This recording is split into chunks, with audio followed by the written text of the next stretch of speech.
Face shapes. ఏం shapes?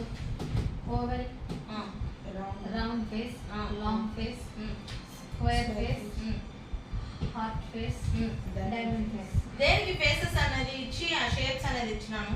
ఏ face కి eyebrow చేయాలి. ఓకేనా? మనము ఫేస్ పట్టి ఐబ్రో అనేది చేయాలా. ఎవరు వచ్చినా వాళ్ళకి వచ్చినా ఏముందంటే ఊరికి ఎక్స్ట్రాస్ పెరిగేసి మీకు ఇదే వచ్చింది ఇదే తీసుకోండి అని చెప్పకూడదు.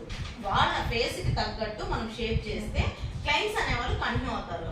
ఐబ్రోలోనే బ్యూటిషియన్ అంటే తెలుస్తున్నాం.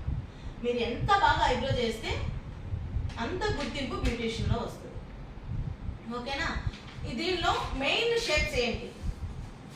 Main shapes medium shape, round, soft arch. Main వచ్చి స్ట్రైట్, యు, ఆర్చ్. తర్వాత deep arch, deep you, deep straight. Maximum shapes ఉండేది 3 దానిలో వచ్చి డీప్ ఉంది, లైట్ ఉంది, అంతే. షేప్స్ అనేది వాళ్ళ వాల్యూమ్ బట్టి షేప్ అనేది వస్తుంది. వాల్యూమ్ కొంచెం డార్క్ గా ఉంది అనుకోండి, డీప్ గా వస్తుంది. డీప్ అంటే డెప్త్ లో బాగా ఆర్చ్ షేప్, బాగా యూ షేప్ అలా వస్తుంది. లైట్ హెయిర్ ఉంది అనుకోండి, ఇప్పుడు ఒక క్లయింట్ వచ్చారు, మీరు యూ చూసారు కదా, ఆ క్లయింట్ కి మ్యాక్సిమం హెయిర్ ఉంది, కాబట్టి బాగా యూ వచ్చింది. ఇంకో క్లయింట్ కి హెయిర్ లాంగ్ ఉంది కానీ డెప్త్ డార్క్ లేదు, ఎక్కువ వెడల్పు లేదు, సన్నగా ఉంది, కానీ దాంట్లో తనకి ఎలా వచ్చింది? లైట్ యూ వచ్చింది. అట్లా క్లయింట్ బట్టి చేసుకోవాలి. అర్థమవుతుందా?